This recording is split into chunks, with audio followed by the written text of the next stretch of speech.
Hi guys. I know there's a lot of background noise when I'm driving, so hopefully you guys can hear me. It's just driving is the best time for reflection for me because usually I turn on the music. I'm pretty zoned out when I'm driving because a lot of the places that I go to are basically muscle memory, so I can drive and think at the same time. But the reason why I wanted to make this video today was because I am having a really good morning. And some people may be like, okay, you're having a good morning. Well, for people who deal with anxiety and depression, having a good morning is a big deal. You guys hear clacking, it's my sun catchers. But anyways, so yeah, I haven't really told anyone about this except for my husband, because you know he lives with me every day, and so he has to suffer through. I guess it's a bit of a suffrage for him, but he listens and he hears most of my thoughts and my feelings and what's going on. And since I'm having a good day today, I wanted to take the moment to share what's been going on and just to be open and for reflection as well. So I'm pregnant, if you guys don't know. We found out in June. Was it June? Yeah, pretty sure it was June. And we've been trying for a long time to get pregnant, almost 5 years, maybe a little bit over 5 years. So it's been a long journey, a long struggle. Women and men who go through infertility definitely understand the struggle of watching others get pregnant, give birth, and raise their children. And that's what we had been going through for the past 5 years. And now that we're pregnant, of course we're super excited. And to be honest, it does not feel real.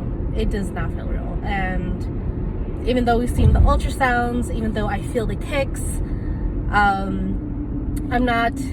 the baby's not big enough where I can see her feet and fingers, and like from my stomach, I haven't been able to see her bumps like that yet, but I can definitely feel her. And despite all that, it still doesn't feel real. And I'm sure a lot of parents can relate, especially when it's their first child. And as someone who's been going through infertility, you can imagine, you know, or you would think how excited you are. And we're definitely excited, definitely. Like, if I could, I would have like a SINS pregnancy where it's like a 3-day event and she's out, but of course she's not. Excuse me, I'm still recovering from a cold. Anyways, it's been a hard journey. It is, because as much as you know how pregnant women go through morning sickness, not feeling good, but you just don't know to what extent until you or your significant other are going through it. And along with having anxiety and depression, you're not feeling good, and you're not feeling productive, you basically feel like a total piece of shit, even though you are literally growing a human, which is probably one of the hardest things to do. And that's what I've been going through. And maybe some people have recognized it. I mean, I've been pretty quiet off of social media ever since I found out I was pregnant, or even, you know, a lot during the summertime. And I wouldn't say that I was completely depressed. It was more of anxiety. Anxiety of, well, one, when I just found out we were pregnant, I was still on 2 antidepressants. And, I had already realized this even before I got pregnant, but I was starting to feel a little bit too numb. And if you're on antidepressants and you kind of had a struggle of trying to find a balance, that's kind of where I was at. It was weird because my anxiety wasn't affecting me as much. Like, everything was really super chill, and I was just like in a whatever mood, like I'll deal with it, whatever. And that was really the mood I had been looking for a while. I was like, I don't want to obsess over things that I may feel I don't have much control over, because in fact I do have a lot of control over what the situations are. I just have to chill and like think it through. So that's the basis of what I was trying to aim for. But then I realized that I became too chill. Like, I would get ready for things and I'd be running late, but I wouldn't say I didn't care. It felt like I didn't care, but I did care. It was just really weird, and I didn't like being late, but at the same time I was like, whatever as well. And it just didn't feel like me, because that's not who I am. I do care about people's time. I care about being on time. I don't want to miss out on things. But I also don't want to let that mindset take control over how much fun I'm having in life too. So that's what I was dealing with, is I was too chill, and I needed to step back from my antidepressants. And thankfully, getting pregnant really knocked that idea into my mind. Not that, like, the being on both of the antidepressants was fine for the pregnancy, but I am more of a holistic mind, and I just knew I wanted a change in mood, and I wanted to start taking a shift in my mental health. So I saw my midwife later than normal, because we wanted to check to see if I could get off of my second antidepressant. And my doctor agreed, because I had been on it for a year. And so basically, ever since July, or maybe the end of June, I haven't been on my second antidepressant.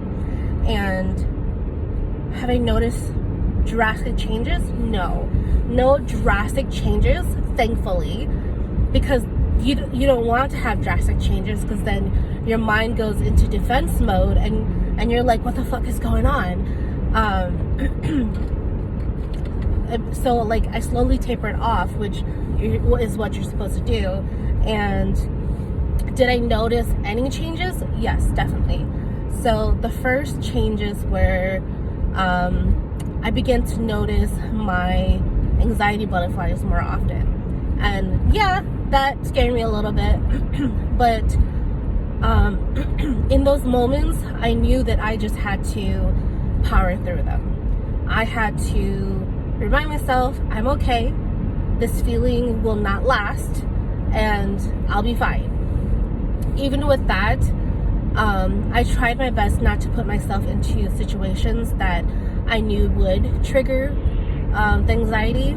So I have pandemic anxiety. I think that's what it's called. But basically, because of the pandemic, I built up anxiety about like a fear of going outside and being with other people. I just grew so comfortable being at home that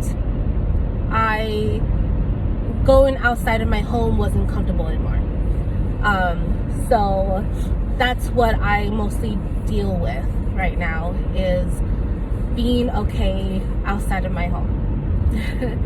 And it's really confusing because I am an adventurous person. I like being outside. I like enjoying nature, and I do like hanging out with my friends and family. So it's really weird. And then along with that, I started to just not want to do anything. And I think it was like a mixture of the anxiety of, you know, trying to figure out this new balance and this new shift in my life, and being pregnant, which I think is what made it hard, you know. I hope that I'm expressing this in a way that's understandable, because lately pregnancy brain has been affecting me. So sometimes I know what I want to say, but I don't necessarily say it correctly, or at least that's how I feel. So yeah, mental health has been a bit wonky, but you just do what you have to do, you know. You just figure it out as you go. And I think today, since it's been long enough since I have been off of the second antidepressant, that my chemicals and my hormones, because I'm in second trimester now, is finally balancing out. And of course there's still this fear that this is only temporary and tomorrow I'll wake up and not want to do something again. And you know, if that's what it's going to be like, then that is just what it's going to be like. And for significant others, partners, family members who have someone in their life who deals with this type of anxiety, you know, it does take a lot of patience and understanding. And my husband, as much as he gets frustrated at me sometimes, he is very patient and understanding, and he does take the time to just like listen to me vent, even though sometimes he's not the best at like comforting me with his words. Just being there is really enough for someone. So yeah, that's what's been on my mind. And I guess the biggest realization is that pregnancy isn't all rainbows and sunshine. Like, there's significant shifts in your body, obviously. And sometimes we don't realize how much they affect our mental and physical health until we're in that moment. So a lot of it is just, a lot of being an adult is remembering to just take care of ourselves. I think growing up, we were taught to just work hard and, you know, save money and buy a nice house and stop complaining. But in this age, we now realize that we can't do that. We can't just do that. We can't just work hard every day and not take care of ourselves, because then we get incredibly drained, and then we get cranky, and we feel like people are unappreciative.